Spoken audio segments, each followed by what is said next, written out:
And we're live. What's up, guys? Stream is live. Part 6, right?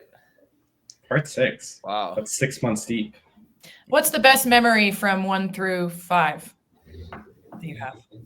Oh God, that's a good question. So many good memories. There was so many good ones on the ones Ben wasn't on. Yeah. I remember Shaun absolutely roasted this one brand. And I don't remember the name of the brand. It was like a high price point jewelry brand. I appreciate the unfiltered candor. Mm-hmm. Authenticity is what makes these actually work, I think. They're just unscripted. Yeah, and not even being corny, it is kind of cool that like there's some people who have gone to all 6. You know, it's like I feel like I'm on a TV show now. Yeah, I noticed it. I did a little short count. I think there's like 5 people that have gone to all 6. Well, if those 5 people drop their links in the chat today, I think we should give them priority because that's pretty awesome, actually. Yeah, I'll keep that highlighted. We get rolling in. Go ahead. Sorry, I was just gonna say we get quite a few emails from Australia and overseas asking when the episodes will be uploaded because they can't make the live one as well. Oh, that's cool. It's kind of like when Mike jumps on a sales call at 9 p.m. Eastern. Yeah. Just the worst. Yeah, it's just like the most underrated place. They have so many e-com brands there. We have a decent Australia customer base, which results in a lot of late night calls, but it's part of the game. Mm-hmm. So we're going to take another minute here to let people join. But while we're waiting, it would be awesome if you could drop a link to your store in the comments and also let us know where you're watching from. Because like we just mentioned, I feel like last time we had people from Russia, India, Australia, all across the States. Kind of blows my mind. Global.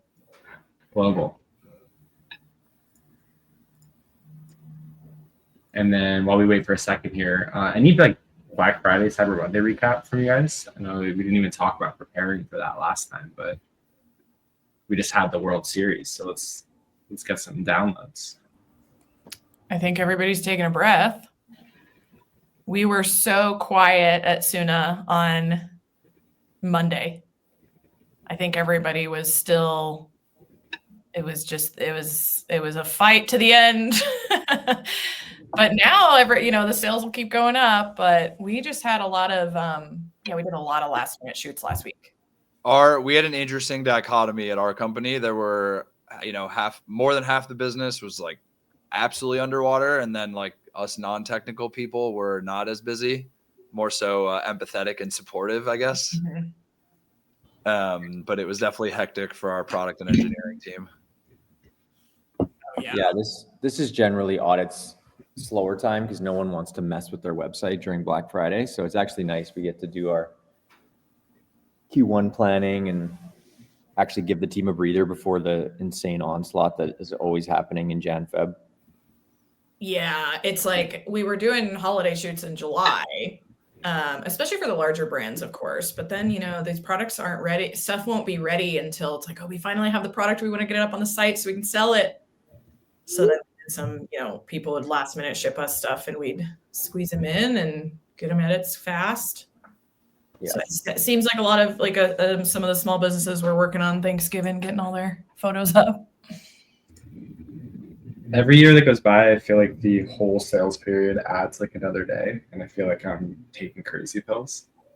Like it used to be just Black Friday, obviously Cyber Monday, Giving Tuesday. Now everyone's talking about the Friday before Black Friday is like just as big, or it's like a mini Black Friday. At some point, people, I know there's a lot of brands that kind of get sketchy and do like, we're launching it early, like November 1st.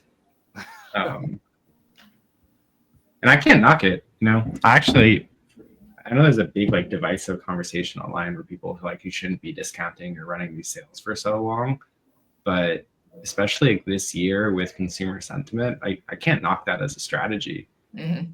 It's more so how efficient is it long term because you're just like distorting their perception of what their behavior should be on your brand website.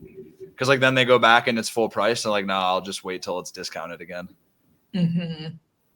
We have Rachel in the comments saying maybe it's Gray Friday. Someone else commented that it's Black November. It really doesn't end. I'm all for it. Yeah. Well, I think we have quite a few people in the chat here. Once again, globally, people in Los Angeles, Russia, the Netherlands, a couple Canadians. And maybe near the end, if we have time, we can talk about what's in the water over there. Why are you guys just like the kings of e-com? That's just like, keep a post-it note. We'll talk about that if there's time. Kings of comedy as well. If you look into actors, we've got some It's true. that come from Canada. So It's true, especially on like the West Coast. I feel like that's like the Cold. comedy capital of the world. cold builds character. Yeah, they all stay inside because it's too cold, so they just sell things online. Yeah. Mm-hmm. And drink. Well, I cool. read So a what are we book- talking about today?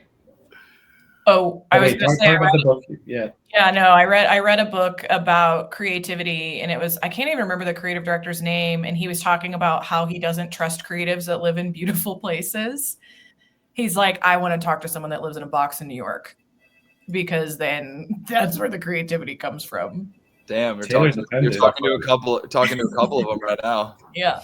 You can't create beautiful things if you're staring at a gorgeous ocean. Taylor will challenge you on that. He's always somewhere beautiful. Well, that's why we keep him out of Figma. I don't go in Figma. I'm not no, I'm the mouth. My fingers and design hands don't work. So keep me out of there. All right, gang, what are we talking about today? Let's dive into some product images. Do we want to give a little precursor, Elliot? Yeah, you want me to do that? Yeah. For the new joiners. So Sorry, go ahead, Elliot. I was gonna say product images is a very interesting topic in general, because I feel like when you are building a brand, you immediately think that this is like a creative asset, and there are plenty of creative assets. You have to create plenty of like brand assets, but product images is what we're going to talk about today that are on like your product page and across your website. They're really like sales assets. And if you go into it thinking that you're just going to do things that are beautiful and show your brand world, like that's very important. It's part of the picture, but making sure that it communicates and sells well is like an art in and of itself. And there's a constant tension because I think brand people don't want to create sales assets, and like e-commerce sales people don't want to create brand assets, right? So like, I kind of want to hear what you guys think about like that intro right away, because there is this constant tension. If you do this incorrectly, I mean, it is probably 40% of your conversion comes down to these assets. The only thing I'll add before we go down the rabbit hole is just for the new joiners, this is part 6 of Anatomy of a Storefront. And today we have Laura from Soona as our special guest to give us all the expert advice on product images. Thanks, Ben. But I digress. Let's continue. I actually have a question for Laura before we dive in. When customers come to Soona, I'd imagine a lot of them have a pretty specific vision of what they want. Like, this is the style, here's the exact images we want. How much coaching does your team do in that process to be like, okay, those are great ideas, but you should probably have these as well? Or is it really just whatever you want, we're going to do it, output it, which is fine either way? Yeah, it could be a little bit of both. I mean, we're always going to ask about objectives. And so for those who don't know, we help brands scale their content creation. So we take studio photo video. We have a platform for UGC creators and some AI tools for brands. So we specialize in content that performs on commerce. So I think one of the phrases that comes to mind for me is, it's not about pretty pictures anymore. To your point, like if somebody's coming to me and being like, oh, I want to sell this, and it's got to be this bespoke idea. It's like, well, is your customer going to understand it? Is it going to replace them holding that in a store? So we'll always point our customers to e-commerce best practices. And we'll also deliver on what they want. If somebody wants a beautiful photo of their product, they could use it 100 different places in addition to that kind of like conversion page, right? So anything that we create at Soona, and especially as we've grown over the past 5 years, it is by default going to be optimized on the channel that they're selling. Yeah, that makes sense.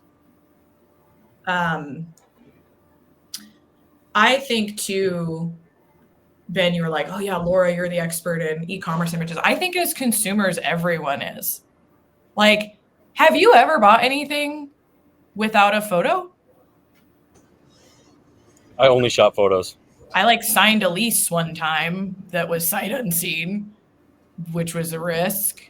But like, that's the craziest thing of everything. If you were like, oh, I bought a bottle of water with no image, you'd be like, all right, well, you signed a lease with no imagery? yeah, Wow. It was like Craigslist days, guys. I mean, you had to do what you had to do. But I think for me, it's like I don't think I've really bought without images, but I actually think it's more so that I inherently will cast judgment about a product based on the imagery. Like what? Whether it's conscious or subconscious. I mean, any food product, any apparel products. I think like an example, this might be a little harsh, but it's like if I'm like shopping for like a fitness product and it's like, I don't know, let's just say like a dumbbell or like a shirt, and the person in the image just like does not actually coincide with the product and it feels like contradictory, it will like feel confusing to me. Mm-hmm. And I think it's like, I don't know if it's conscious or subconscious, just like cast judgment, and then that judgment will inherently impact the way I think about my desire to actually purchase that product, and especially with impulse purchases. So like if you kind of want something, you look at the image, it like meets your requirements, we don't think twice about it, you kind of just hit purchase and move on with your day. Yeah. So I actually think in some cases, the images that don't really draw attention in a significant way are actually better, because I think in a lot of ways, more attention can be negative because you're starting to question something. Sure. I think Go a lot. Go ahead. No, I was just going to say a lot. The biggest thing is, especially in food products, a lot of food products just aren't sexy by nature, right? Like think of shopping for Cliff Bars without like beautiful imagery. Like it looks like a piece of animal shit without its packaging. Like it's not, there's nothing sexy about it. It actually looks unappetizing. And so you have to use the product images to really position it properly, whether it's calling out what it does for you, whether it's showing half in the packaging so you get some color. Like there's just so many aspects to it that are gonna, like, they can't taste it, right? Obviously you can't lay on the mattress. You can't, it's such a huge part of helping customers visualize it in their cupboard or visualize it in their room. Because it's how we shop now, right? You're not going to the store a lot of times. So before we go deeper, I kind of wanted to like talk about some myths I think that a lot of people believe about product imagery, and get your thoughts on them. So I think the first one, and this is for Laura, is like, I think people still think you have to drop $20,000 to $100,000 on a big shoot and do like all of your entire year's content in like one mega session. And I encounter that a lot with like brands I've consulted with or brands that we've done work with at Platter. What is your response to that? Yeah. It's just kind of old school. It's back in the day, you needed maybe some catalog images or things for sales materials, and you could hammer those assets for a year. And now, like, you need to pump through many channels, not only the selling channels, but how you're driving traffic as well. So I always say there's kind of a time and a place for all styles of production. If you have the budget and you want to do a really beautiful campaign shoot and you're on location and professional talent, you got a big crew going, like that content is going to be beautiful. But most brands don't have that budget, and you want to take $20K and make that, oh, I need to fuel all of my selling channels, my marketplace channels, how I'm driving traffic, PR. You just can't, those big commercial shoots just aren't it anymore. Unless you have the budget and you're supplementing with more ways of actually scaling your content creation. So I think that I just talked to somebody last week who they sell, they do like prints on t-shirts and stuff. So you'd get licensed imagery, and then, so they need basically just like images on model wearing their products, and then they Photoshop all of the graphics and things on for the whatever. And to get 8 assets, they pay. Do you want to guess how much? Okay, how 8 assets on model against a white backdrop? Guess how much they paid? $20K. 20. Yeah. Ding, ding, ding. I can't even. I mean, like, there is no return on investment that makes any sense for that. Well, I don't understand the justification for something like that. It's old school. I think this industry is a lot about the way that it's been done, and the way that it was done, like, has a really beautiful output, but it just isn't going to work anymore for brands. And it's what I talk to clients all day long about, is that $20K budget used to just be what you paid because no one else did it differently.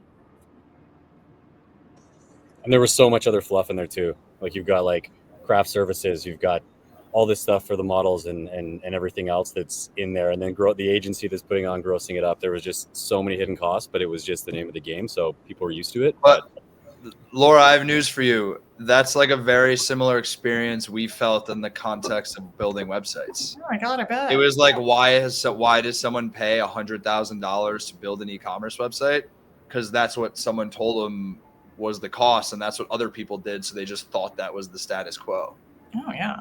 And like, I think about, so my agency background, and we did amazing work there, but I'd spend like 4 weeks making sure commas looked right in a deck. You know what I mean? It's like, hang on, this is just like an image of talent against a white backdrop. Does it need to be beautifully lit? Does it need to be intentional? Of course. But I think that what I like to talk about with brands, and especially when we're talking to creative directors that are used to surfing pixels and being like really intentional about everything, is it actually performing better? I think now it's less so about the advertising days of a bunch of people with their like feet kicked up on leather chairs to having like throwing ideas around into like, well, what's actually performing? Let's put that asset side by side and see if it does or not. And we have a good question here from Benjamin Strumpf on, have you seen any success using AI for product image generations? This is another one for Laura, because I know that you guys do some cool stuff with AI. Yeah, absolutely. One of our favorite ways of helping clients, if you think about, so e-com best practices across Shopify, Marketplace, wherever, are really all the same. You need a hero image that is simple and detailed, mostly on white. Okay. Can you define detailed? Maybe what I mean is high quality. Okay. Right. So if somebody just like is able to see, people buy with their eyeballs, they're just able to see what the product is. So a high quality hero image showing the product in use, ideally in a few different ways. And that could look like on, a hand model using it, or like showing it in kind of like a lifestyle situation or something. You want a human in their model. Generally want some sort of infographic or feature call out. I always say leave copy for SEO. People are looking at those listing images to learn about the product. And then a video. Those lifestyle images can be really expensive to create. Okay, like if you want to show your product in multiple different kitchens, if you want to show a shoe product in multiple different situations in the city, on the sand, those are the things we've seen a ton of success using AI for. I'm always going to advocate for real photography, but if your shoot's going to be $20,000, or you could try an AI tool and just see if it will perform for you, then you should try the AI tool. How do you think about recommendations based on category?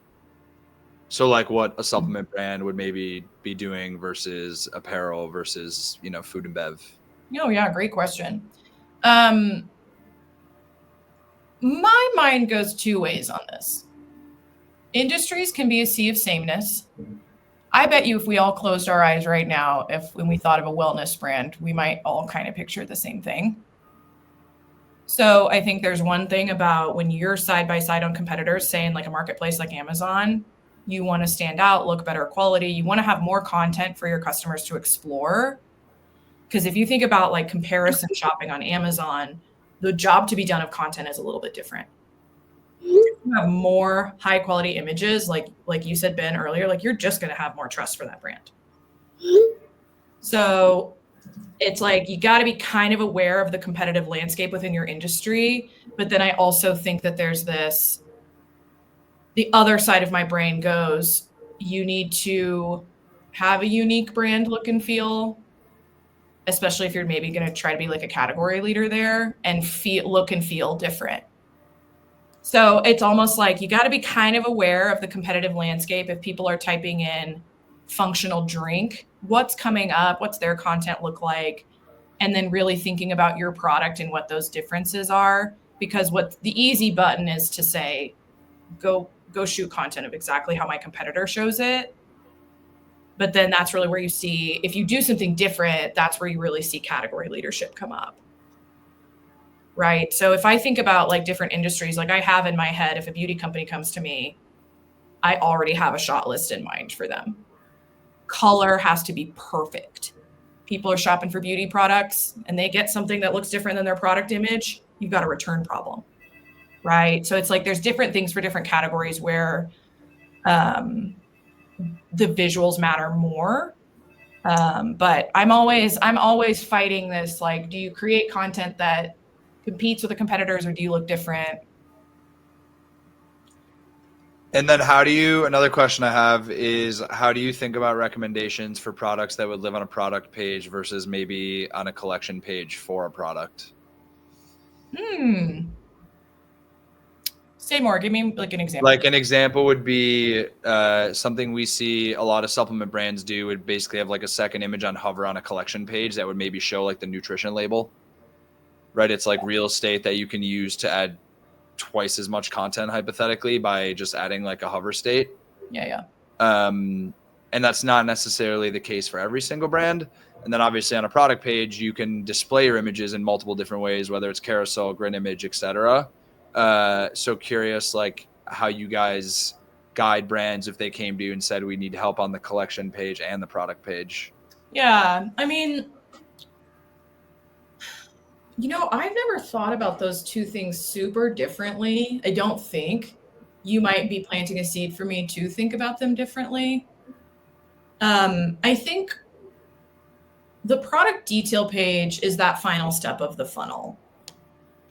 And my like hot tip to anyone when you're even just like auditing your current product imagery on a PDP or just like on that product detail page is it answering your customers' top FAQs? And is it solving for your most common objections? So maybe a collection page is a little bit more like middle of funnel as they're still discovering, where you could probably be a little bit more, I don't know, like creative or just not as detailed. But then when you get on that PDP, like every image has a job to be done. Is it answering an FAQ? Can they picture themselves with it? Are you showing it in enough scenarios that your clients are using it in, or your customers? I always like the example of like hover states being like lifestyle imagery versus like the regular image is like on white background e-commerce. I'll give you an example. I totally forget the name of the brand. I wish I remembered it so I could put it up. But they sold basically, it was like a millennial version of like table setting. So they did plates and cool napkins, all this stuff that you can like basically become post dinner parties, right? And the e-commerce photos of a white plate, as you can imagine, don't really tell much of a story, right? Mm-hmm. You can show the quality a little bit. You can show like size and stuff like that. But on Hover, they would show like how it looked at the end of the night. So there's like smeared dessert on it. It's just cool. It's like bringing into like, oh, I can imagine myself throwing a party with this now. And I think that same like lifestyle versus on background works for supplements. Like if I'm thinking about something fitness related, like every once you've seen one thing of supplements, you've seen them all, right? But on Hover, like if this was like, this is vitamin D3, if it was something that was like workout related, you could show someone in motion. I think one of our clients, Cage, does a pretty good job at that.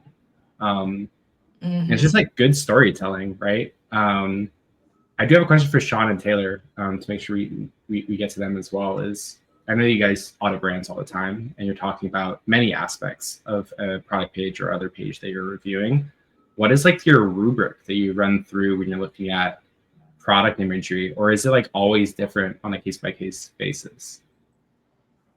It's always a little bit different, but for the most part, we always tell customers, however many you have, 5 images, 10 images, they all have to communicate something in addition to what the one before did. So if the first one is the product straight on, the next one can't be the product at an angle because it's just showing it at another angle. It's not actually additionally educating the customer. And as long as you're not ruining your page load time, to me, as long as you're continually adding value throughout that gallery, put as many as you want in there. And so it just comes down to the product type, right? Like some products are really easy to communicate, like a blank t-shirt, you probably don't need that many images. Whereas $1,000 Canada Goose jacket, you probably need a few more because you got to communicate a lot of key traits and justify the price and all these different things. So I think it is case by case, but in general, we were always telling them, just go through the product images, prioritize them, right? What's most important to Laura's point? What's the most common FAQ? Okay, well, that's at the front. You don't want it tucked away at the back. And then just making sure every image is communicating something additional, right? I don't want to get halfway through the gallery and be shown the packaging again, but on a background with design added. Like you're not adding any value by just making it on a colored background instead of white. You're not communicating anything new. Yeah, you're checking a box. Yeah. So it really is case by case and based on the product. And we'll see that when we dive into these. I think like supplement brands for sure. We see like it in a tree, it on a beach. Like it's like they're taking their supplement on vacation. And it used to be cool on Instagram, but it just doesn't work anymore. And it's kind of wasted space. So a lot of that type of stuff. We see like food brands, especially if you're shipping something like cold, show the packaging, like not the packaging, but the actual like box it comes in. Is it dry ice? Like not making them work to go down to like, how is this shipped? How is it packaged? Especially if you have a cool unboxing experience. Like that's one of the things I love the most about D2C products is like the unboxing. So if you've got a GIF or if you've got something that shows like the beautiful packaging and box that it comes in at the doorstep or whatever, it just adds to that experience of them imagining them getting it. I have a question for you, Laura, based on something Shaun just said about load times. What kind of information do you give to brands around file types, resolution, size, and are there certain things that you lean into versus others? We just let the platforms do the talking there of what they need, right? So everything at Soona, you're going to get a web-ready asset that's optimized for Shopify. Most of what we're doing is Shopify, Amazon, Walmart. So with wherever they're selling, and a full res version so that they can have a huge file if they need it somewhere. But we actually, it's kind of funny because we don't even talk about it as much anymore because we're just delivering it in the right way already. Like people probably don't even, we're not even really talking about that as much anymore. Back in my day, we used to a lot, and it was kind of when like e-com first started. It was like, what should we do? And things have changed over the years, but always looking into whatever platform it's on, and we have all of that baked into our systems and stuff at this point. So generally, unless it's going on something more customized, the web ready assets are ready to go, and we let the platforms lead that for us. But I do want to talk, you mentioned something that I love, which is I go back to just this like fear that some brands have about showing their box and dry ice. But it's like, it's so educational and it's such a stellar experience when the clients answer, when the customer's questions are answered naturally from what they are seeing. And that is something that brands are something that I told Elliot this, I hear like every day is me convincing a customer that they can put UGC on their PDP. They're like, it's not polished enough. Doesn't matter. Like, what? It's answering questions, it's authentic, and kind of gone are the days of your weird commercial polished video on PDP. People don't want to see that anymore. They see through that. They think it's fake. And so that's something that I've really seen change over the years. And like, I think Nordstrom really led it back in the day when they would just have like a tabletop shot of somebody at Nordstrom being like, here's this purse. Let me just kind of walk through it. Really low budge and so informative and really set the standard. That was a long time ago now, but set the standard for brands to feel okay for having just like lower fi video or photo on PDP. People used to be like, no, that's only for social. It's like, no, that's a conversion lever. I am going to share my screen and show something because, well, the preamble is, I think if anyone wants to learn how to make better product images, I'm going to get a bunch of shit for this, I know, but like, spend a lot of time on Amazon. And I'll explain why. Is I think on Amazon, vendors have realized that, let me share my screen here. They do, generally speaking, I think a lot of Amazon sellers do a better job at communicating value through their images than DTC only brands. And one of the things that Shaun said that was like resonated with me is that I know so many DTC brands that have 5 images. 4 of them are just like a different spin, different angle on the product, and it's like, that's not additive, right? Mentally I can fill in the blanks. If you show this, I don't have to see that to be able to figure out the shape of the object. But let me share my screen here and show what I mean about like what they're doing on Amazon. Is, you know, the first image is pretty simple. Amazon has really strict rules around what can be in the background. Like you see Nutrafol is taking advantage of like the, you know, percentage that can be like a texture shot.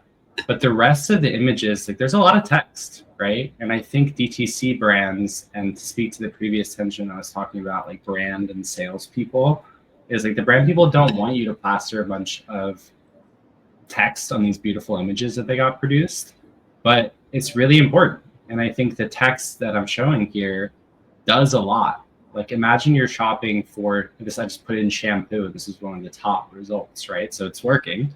But imagine that you care about things like reducing your sebum or the science behind it, or whatever this is. I guess it's sort of like an ingredient page as well. And obviously, like something that I can't stand when brands miss, especially if they're in food and beverage, is like something like an ingredient shot. But all of that was to say, like, what's your take on using text and images, and why should brands do it, or why should they avoid it? I mean, my take is it's so cheap, it's almost free. So why wouldn't you test it? But a lot of times, if you just put your customers in 3 buckets, let's say 33, 33, 33, a third of them is reading the page, a third of them is looking at images, and a third of them is using both. Just don't risk it. You're not going to risk that they're skipping reading your content and you're adding some of that content to the images. And for me, it's that simple, right? And Amazon has the most e-com traffic. I mean, I don't know for sure, but arguably on the planet. Like, why wouldn't you take notes from their recommendations? Like, Shopify does an awful job of educating. By awful, I mean they don't. They just give you a fucking template and they're like, here. And every template, I just talked about this on a podcast a few weeks ago, but like every template, it's models in 6 different angles, and that's it. They never show images like this, ever, because they're selling templates. They want you to get the template, and the template looks sexiest if it's sexy images, but they provide no education on what to actually do for product images, whereas Amazon actually does. It's a pretty strict, here's what you can and can't do, because they know what sells most, and they want you to spend more money. They want the consumer to spend more money. So I think there's no reason not to test it. You know, I can't promise you it's going to work for every brand, but there's absolutely no reason to not try it. And you could still be tasteful with it, right? Like these are all, they're not overwhelming. They don't feel like going out of business, Google ads or anything. Like they're well designed. They have a good use of white space. They feel branded. I think that's the most important part. To still feel like they're part of a system, and I think it's fine. I think too, like Shaun made a point earlier, it's fairly easy to get what customers care about. And just like the rest of your site, if you take your frequently asked questions or emails and plug them into ChatGPT and just rank like what are the most asked things, and like how do you solve that and communicate that through your product images, and that can give you your stack of what you should be going through and what's important, right? So ask your customers, don't just trust yourself on what's the most important thing about your brand. Look at your frequently asked questions and then use that to inform your decision on your images. Should we start looking at some brands? Let's do it. Cool. So I'm going to take in order that they were posted in. So we're going to start up here with a brand called Mate that Jordan the list. I hope I pronounced that correctly. Submitted. By the way, everyone, if you drop a comment with your store or product page, we will try to review it live. And if we don't get to it today, we'll give you some resources that you can reach out to us for later. So I'm going to go ahead and let's do low libido. Nice use of graphics. I'm seeing. What do we like here? Let's go through it. I think I clicked through these before we jumped in. I think these are, like, Jordan did a great job. Like I said, communicating a lot of the stuff that they're going to read down the page in a more concise manner in the images. I think the one thing that's probably missing for me is customer review. I would have, even if it's just text-based, it could be a UGC video, like Laura said, but it could just be pick a review from your actual reviews that touches on all those FAQs or all those key value props that you keep pushing, right? What is it doing? And just pull a snippet in of it, right? It can have a headshot. It could have just blank background and just the text, but I think having a review in here would be helpful. But in general, I think these look really great. I agree with you, Shaun. Humanizing it, I think, adds a level of trust that you can't get from just like a list of bullet points. I mean, overall, these are fantastic, but I think having social proof from a human element is really important, especially for a supplement product. Mm-hmm. But it's really nice. I mean, I think I like the Elliot, kind of pop down again, just zip through them if you can. I really like the ones with hand models and that feel like real photography versus a render. I think that's something that eyeballs, like what I'm seeing right here, even if it is a real photo, it's been edited to with a lot of polish. If it's not a render, I think it's a render. I don't know. We always have this argument. Is it a render or is it not? But I would say that I would like to see it in a lifestyle environment, either on a countertop or in like a cabinet or just some sort of, the red is really nice and consistent, but something that would take, put it in the shopper's head of where they would be using it. And are these founder videos down here? That's great. I think I liked that on the homepage. You know that starting at the age of 30, your testosterone. It's great. Yeah, overall, it's a really strong start. So, Jordan, great job. Mm-hmm. It's a great brand to look at for any supplement that come in capsules, because we see them a lot, and like they don't show the size of the capsule. They don't show like the hand gives you that. You can see it. It's not a powder. It's in a capsule. It shows it. It's hard, right, to show a bunch of different ways because it's just a pill, but they've done a good job of like doing, just what you need to here, I think. I have a question for the crowd. What's everybody's thoughts on stock photography? I have a take, but I'll let the designers talk before I I mean, I've never seen a stock photo that I liked. I think that Clear there. yeah, like if you're using it like Taylor said, showing a supplement in a tree for whatever reason, and you're getting a stock photo of a tree, and then your product is photoshopped in a way that makes sense and it works, sure, but there's no point, right? Like that, there's very few use cases where it would be justified for me. It feels cheap and lazy to me. Yeah. like you're trying to build my trust to like buy your product. I would want you to like go above and beyond to build that trust. And I feel like that is, you know, with no context as a consumer, because a consumer isn't getting on a website and being like, oh, I wonder how much budget this brand had to like make their assets. Like, I feel like it's just a shortcut way of trying to display something. And I just think knowing that it's not your best option, you should try to like strive for something that's a lot more elegant. I agree. But what about a product that needs to be shown on an airplane seat? Or I talked to a client last week that needs to show a bunch of pool cues like set up against like a billiards table. Find a billiards table and put pool cues on them. Like you're building a business, you're running a company. Like if you're trying to sell a product, go get the image you need for the product. I don't know, maybe that's harsh, but that's my perspective. I do see the point though. Like, I feel like you have to be scrappy and you want to be a profitable brand, right? And like ideas come much quicker than execution. So I can totally empathize with somebody who uses something like AI or stock photos to complete something. But you have to put it up and take a step back. And it's very difficult to imagine what it's like to be a third party looking at your store. Mm-hmm. Imagine your consumers aren't stupid. I see the same stock photo guy that I once used for like a SaaS mock-up thing. I've seen him millions of times. Yeah. Right. I think I've worked that's weird.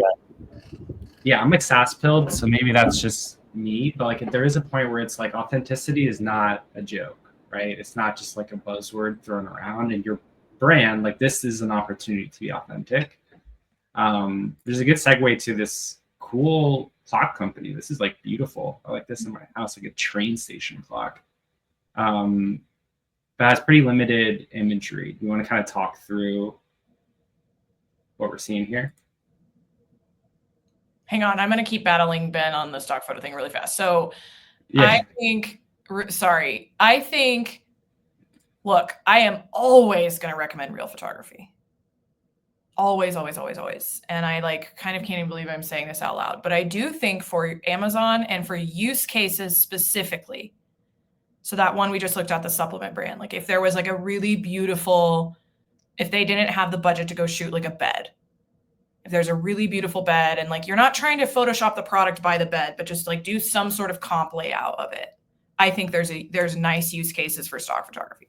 So my response to that would be, I think there's always context that we won't have as a consumer. Like my example for you would be like, if you go look at the Platter website right now, it's not what it looked like 2 months ago. And it's not what it's going to look like 2 months from now, but it's like being realistic in terms of time, resources, etc. So I don't think there's anything wrong with like using a stock photo as a starting point, but you know, at some point as the business grows, if it becomes a high moving product for you, like you should probably invest in walking into a bar and asking if you can borrow their billiard table for 5 minutes to take some photos. So I don't think it's like a hard line. No, I just think it's a stepping stone, I think, is how I would probably resolve this debate from my perspective. And it's very like brand. There's going to be an argument between brand people and conversion people, product people, where it's like, get something up cost efficient, whereas the brand is like, no, we've got to like do this right. So there's always that in specific brands. It does make a lot of sense, but I definitely see the use for stock and AI in a ton of areas now, because it's come a pretty long ways. And I think somebody had a question here, like the older demographic. We work with a lot of like knee brace companies and stuff like that. And there's the aspirational, like active 60-year-old that's wearing the knee brace. Like, do you really need to do that lifestyle shoot, or can you go through a ton of stock photos and it's going to speak to them just as much and do the job? I think there's definitely use cases for it. Yeah. But like, it is my first recommendation. If I'm seeing stock photos on an Amazon listing of like weird products on like supplements on a table, it's like, oh my gosh, that is a shoot that you can invest in for sure. Yeah. Okay, let's talk about the clocks. We'll just sit on the fence. That's what we'll do. Yeah, on the stock photos. That's fine. We'll go pretty quickly this one. On a stock photo fence. This is like a pretty limited example, so we'll try to go pretty quickly. But I think there's some really good things we can shout out that'll help you a lot with conversion. I think like off the bat, I had to scroll down to see that there's some other images. There's no one way to do this, but I think like either having some indication that there's others, so arrows on the other side, or the dots at the bottom indicating that you're on the first image of X images, or even like switching that image gallery to be vertical on the side of the main image, because you don't want to have good product images that people just never see because they don't go below the fold. I think the second thing is like, unless this is like specifically an outdoor clock, I don't know if that's the case. Oh yeah, it is. It's weather resistant. Yeah. Yeah, maybe I totally missed that in the title. So maybe these images are pretty good. And when I think of outdoor clock, maybe I'm just a crazy person. I would want to see it like, okay, it's rain resistant. Can I see what it looks like in that scenario? Is it snow resistant? Are there other like scenarios where it can be outside? Can it be really hot? Stuff like that. Like all these questions that people have, like there's that 1/3 bucket of people that are not going to scroll and find this written somewhere on the page. So even if you had it lower down on the page, they're just never going to come across that. They're going to bounce. Yeah, I think I think that the hero image is beautiful. I would like to see more. I think this is a perfect use case of taking a leaf out of Amazon's book and you doing more graphics about on the actual page, especially on one of these outdoor placements, weather resistant, temperatures up to X, doomed glass, whatever it is that I'm seeing on the side there that none of us read, right? You just proved the point. None of us read that. Wow, now I feel silly for not scrolling down. Like, this is awesome stuff. That's perfect though, Elliot, right? A lot of customers aren't going to. Yeah, Christian, this is awesome stuff that I would consider like maybe scooting up, right? You also even have stuff from consumers that you can find a way to use. So I guess the learning here is like, consider that no one's going to make it below the fold, and consider that people have a ton of objections that you want to address as soon as possible in your images. I do want to make sure we get to the other example. So if no one else has any feedback on this one, we can move on. You're muted, Shaun. Sorry. One last comment.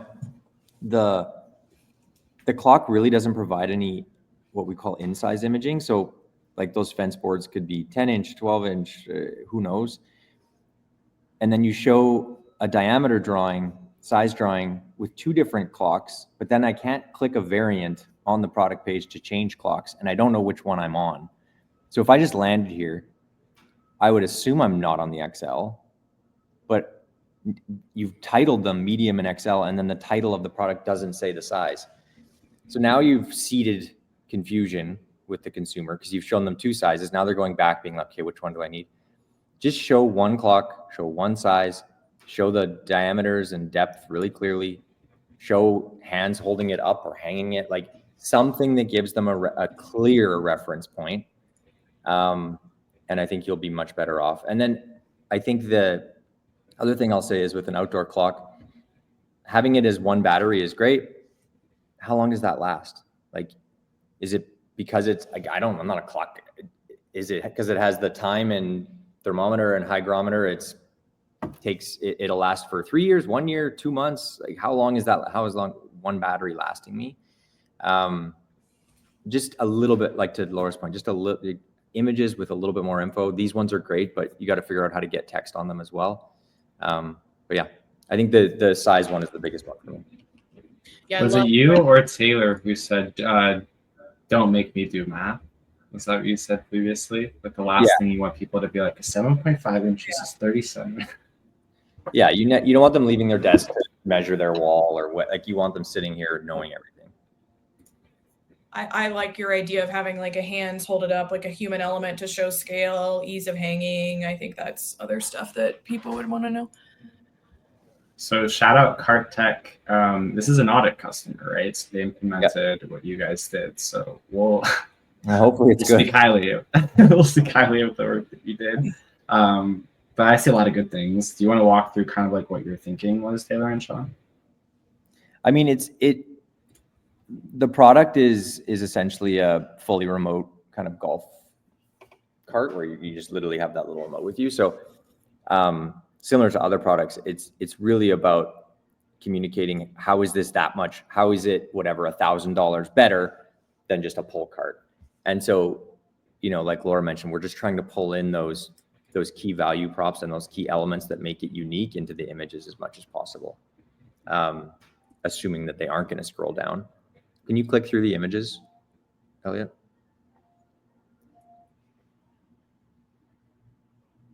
So like this one, that one in particular, the third one, this is a good example of it's not adding, like if you go to the first image with all those key traits on it, or maybe I'm not sure which one is first. Is this one the first one? This one is the same as the third one with just less content on the third one. So like going back to my comment earlier, it's not telling them anything new. You're saying the same thing with just less info. So like if this was up to me, I'd probably just delete that one. I would actually want to see the third one be on like an uphill. Like my question would be like, can this go up? I see it says downhill braking and the bullet points on the right, but I'd want to know like, does this go up a hill, down a hill? Yeah. Like I think you have the second image, which is great, which shows it in grass, but I think being able to speak to the different terrains on a golf course and like where it's viable versus not, I think would be helpful.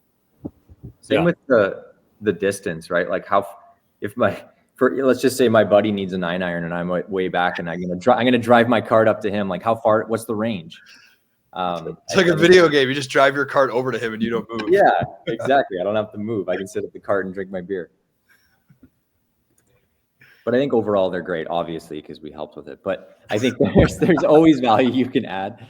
But no, this checks a lot of the boxes. Yeah, to Ben's point in the comments, a video would be very helpful. I agree. So this is so interesting because, correct me if I'm wrong, y'all are mostly focused on direct to consumer, right? Shopify stores, direct to consumer. On a marketplace, would you do anything differently? On Amazon, for instance, for this product, would you do anything differently here? I think you could probably add even more detail to these. Maybe even especially in a marketplace, maybe a comparison chart, right? Like in Amazon, you can see who's killing it in the remote golf trolley space, right? Okay, well, I'm going to pull them up and compare my product to theirs and point out why it's better because they're likely being surfaced it at the bottom of Amazon listing, showing here's another product you might like. So I think a comparison would probably be very helpful in a marketplace scenario. That goes for any product, not just this one. Right. Elliot, can you go to the like? Is there one where it's like folded up? Perfect. So even like seeing that in the back of a trunk of a car or something, like the ability to move it around, like again, 35 inches long, 26.5 wide, no matter where you are in the world. You know, if you're in the United States, you understand it, but everywhere else is a different system. But just like seeing it in the back of somebody's SUV or car or whatever, like that's one of the biggest things about, you know, golf trolleys and carts is just like, where is this going to fit? How easy is it to fold up? It's like a stroller for kids, right? Like the ease of strolling this thing up is key. So like a GIF of it folding up or something like that might be nice. This is just additional stuff, but I know in this space, like making sure it just like fits right in your car with your bag and with a couple other things would be ideal to see. Yeah. I think anything that moves, I want to see a video of it moving. Because I was just thinking, who plays golf, like older people, is this thing like Zoom? Like, am I going to be putting a grandpa on something that's like just absolutely for speed demons? But we might have to do another complete episode on videos now that I'm thinking about it. No kidding. Well, hopefully Grandpa's not getting on it because it's not built for Grandpa to get on. His clubs are going to go on it, but that would be cool. That would be cool to see a video of Grandpa on that thing. One more thing, one, sorry, Elliot. I keep making you stay on where we're at. Of course. One more thing on this, and part of the reason why I was probing on Marketplace, I thought it was a stroller at a glance. That second image was great, obviously, to show the context of the golf course. But I think that's always something with, how the customer gets here. What were they searching for? They were probably searching for this on a direct to consumer. They know what they're looking at.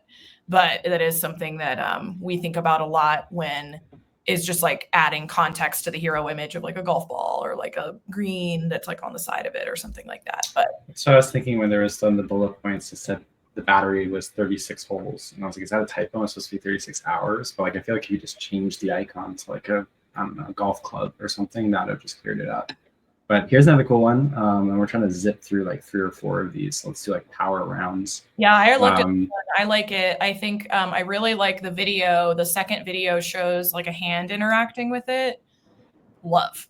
look at that. Shows scale, shows ease of use, really nicely done. So yeah, that's my take here. Yeah, I love what's in the box ones. I feel like if anything you're sending is coming in a box and has a set, show it here. Don't do it below the fold, because I'm comparing the price to what I'm getting. And if I'm getting more than one thing, like it's a case or there's a cleaning kit or something like that, like it should be as close to that price as possible, because I'm comparing that for value. Mm-hmm. Yeah, I think it's a really unique product in that it's solving a really obviously a prominent problem, which is the buttons, or the whatever you want to call them, the knobs pop off, and then you're kind of screwed when you're, let's say in a live setting, whereas this one locks, so it won't do that. So I think even in that little GIF video, the second one, adding text to that could be really helpful. Mm-hmm. Like this. Yeah. Here's how I easy agree. here's how easy it is to pop your current one off. Here's how this one locks in. Like, it doesn't have to be anything complex, but just reiterating what's actually happening there in case they're it's playing while they're reading, or like just being a little more direct with it. Because I was but before I watched that, I was like, okay, well, why is this so important? Like, I don't understand why it's easier than the knob that came with whatever pedal they have. But now that makes sense after watching that video. It's the same with this one. Like, I think this is brilliant, right? The number one question, if I play guitar and I have a lot of pedals, it doesn't work with all of the most popular pedals. But like, just throw a little bit of text in the below here, like works with most, popular pedals on the market. Yeah. I love the call out from a reputable source. I'm assuming I'm not a guitar player, but like that's good social proof.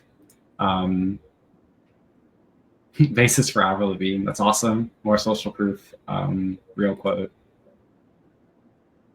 Really nice job here. I think too, a GIF is so, everybody's sleeping on using GIFs in their listings, of how you can force feed your customer on how something works, different use cases, giftability, comparison, before afters. I mean, it is such an affordable and easy way to get movement on your page and to force your customer to consume information. It just auto plays.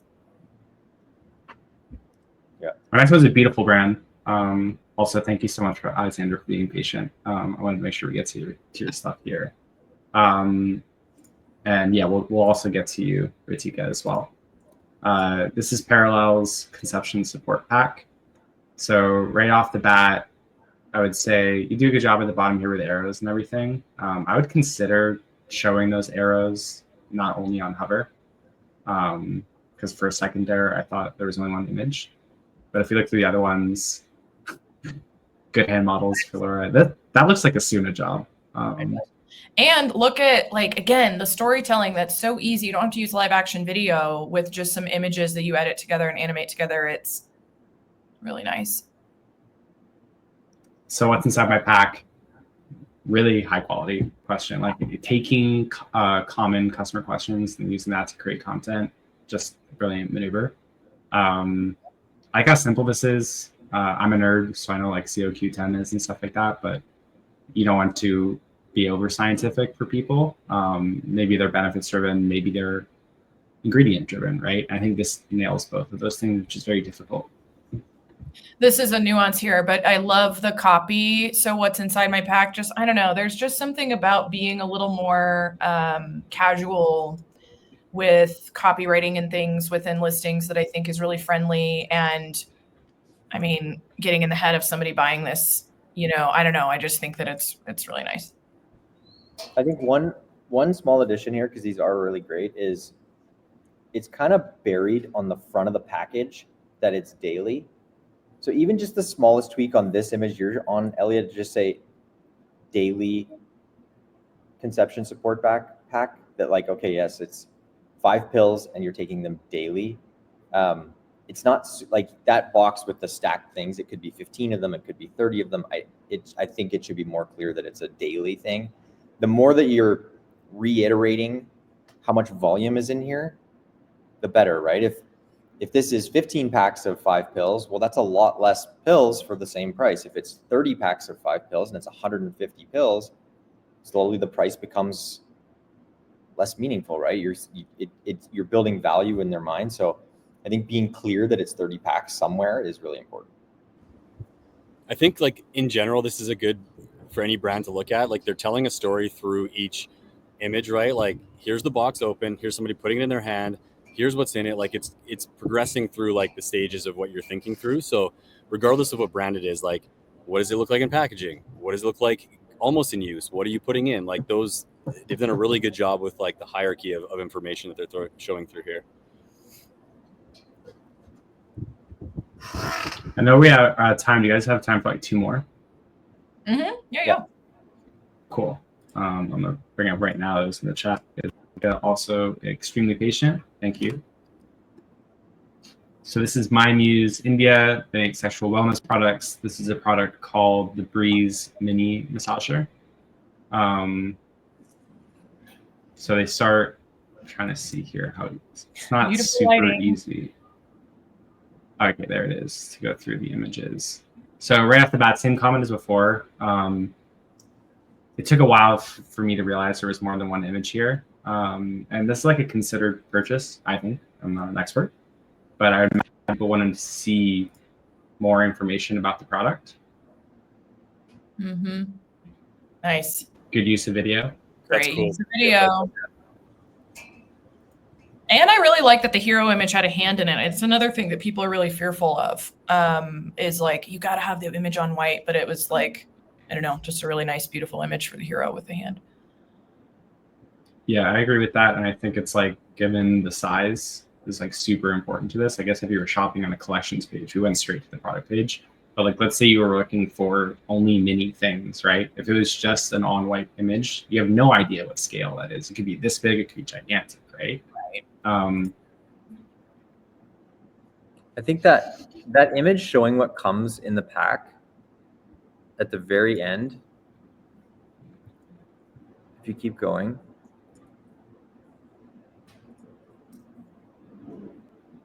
Good copywriting. right, one more. Sorry, there's lots in here. One more. Keep going. This? No. Keep going. Types. Okay, there it is. So like discretion is a big part of just sex toys in general, not just the shipping part of it, but in your home.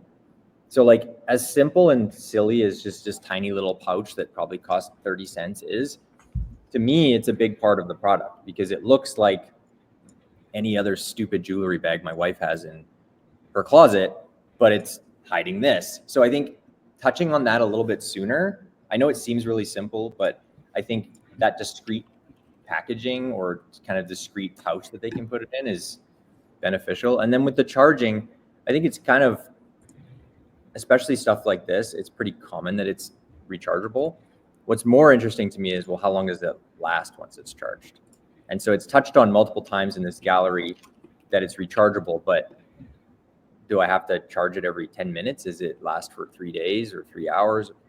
I think some info around that would be helpful, but overall, I think they really check all the boxes. You could argue there's almost too many images here. Like you just saw how long it took us to get to that one, but No, we are fishing. This is a great listing. That's This good. is a great listing. There is use case, there's compatibility. It is really, really well Wait, done. I have one really random question. The colors of the dots at the bottom. Why are there 2 circles that have black?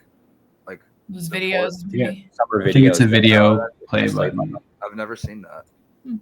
One But little tiny thing that could be helpful, because to your point, Elliot, their gallery is really tall. It's probably a lot easier on mobile, but in desktop, just move those dots to the top. Because if you're on a laptop screen on your site, most aspect ratios, this gallery hides those. By just moving to the top, it's just a little more clear. Okay, we have 2 more. We'll do them really, really quickly, and then we'll have to do like a follow-up episode because I feel like we got a lot of really good submissions. This is Dosology. I'm trying to go to the product page. Let's do this one.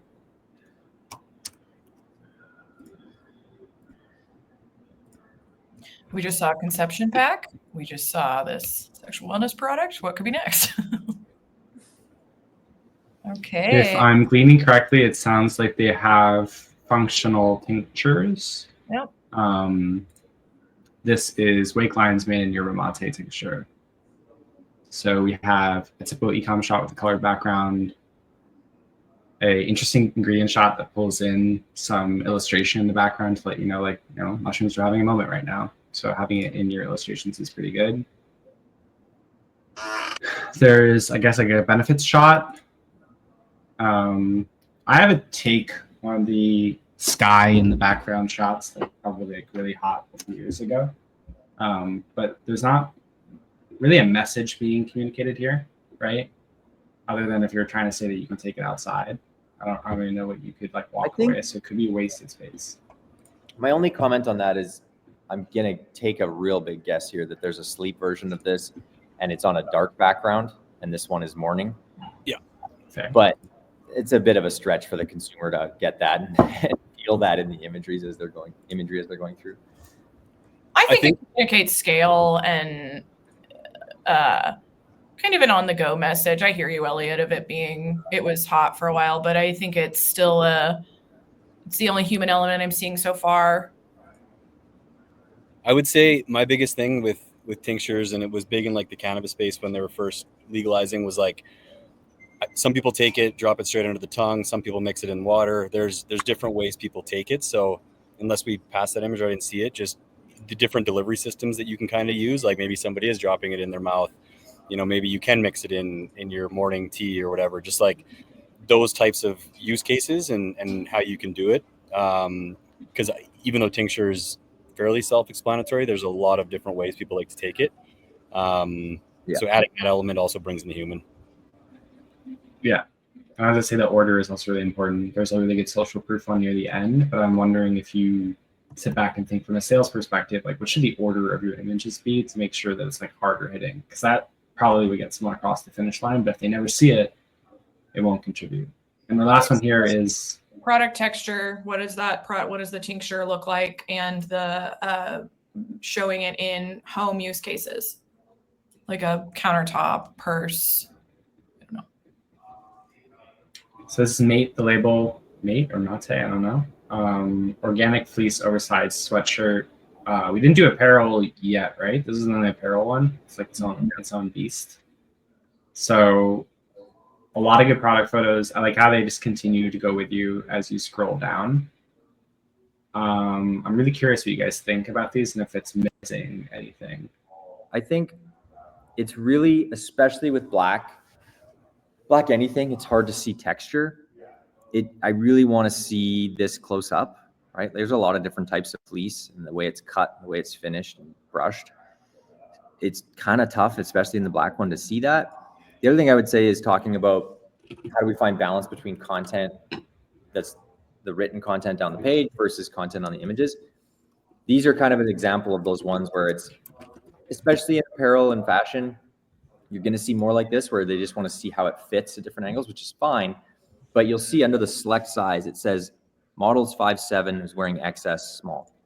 That should be on at least one of these images, if not all of them, in the bottom white space. Just this small, 5'7", this is an XS. Because it, again, so if you see that under the select size, it's really critical for them to understand, okay, well, I'm 5'8".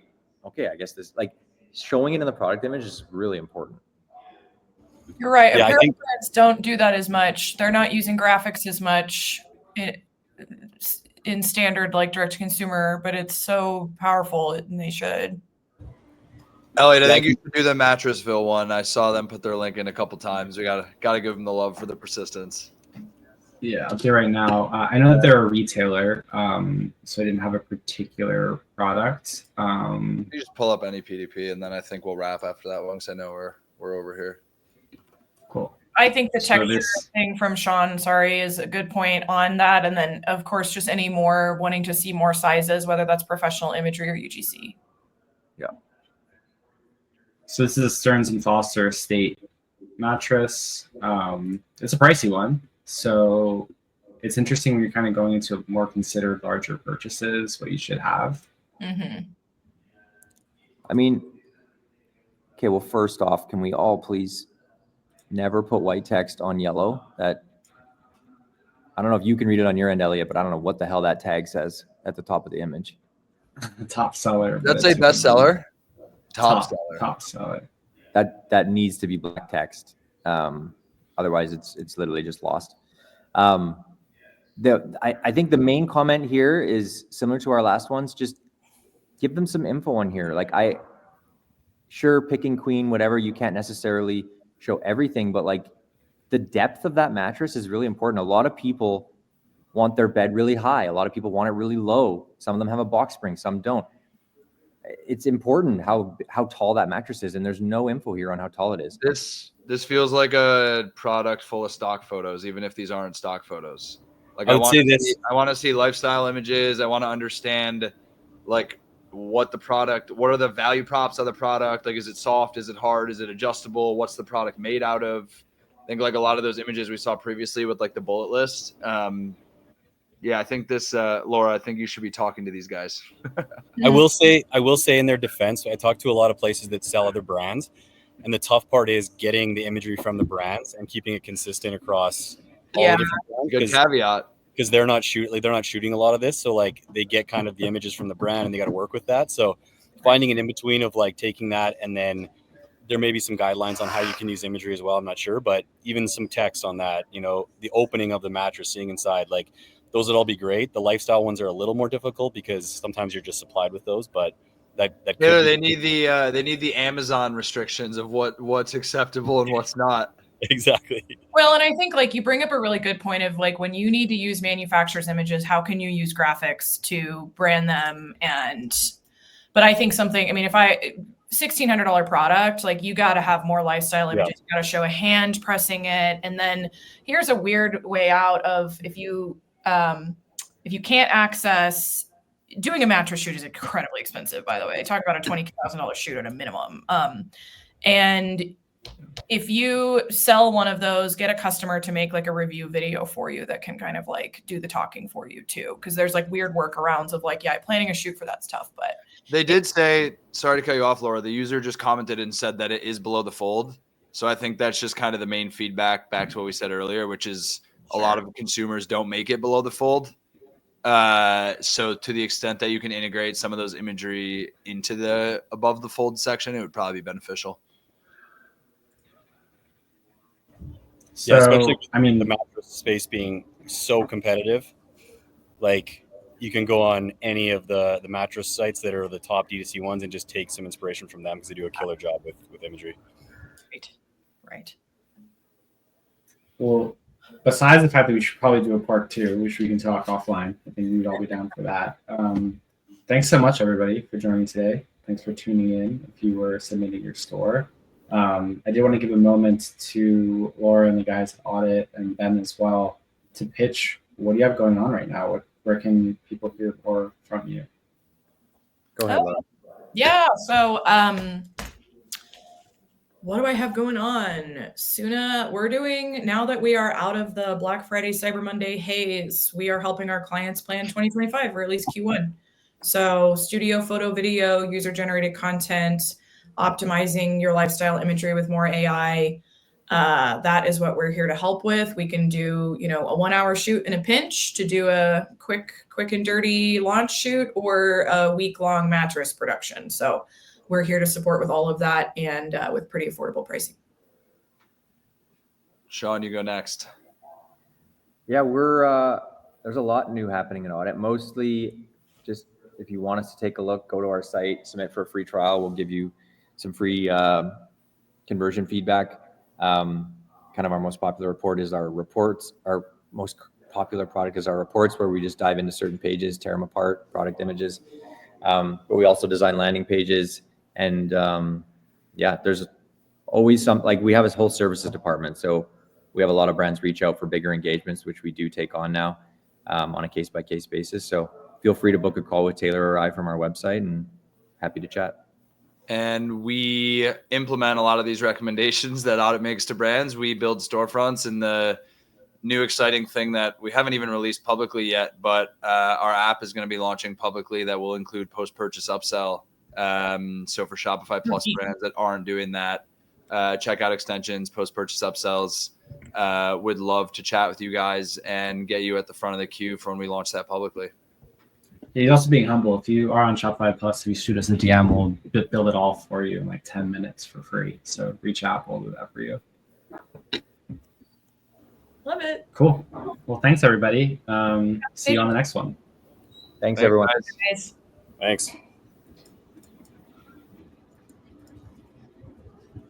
We killed it.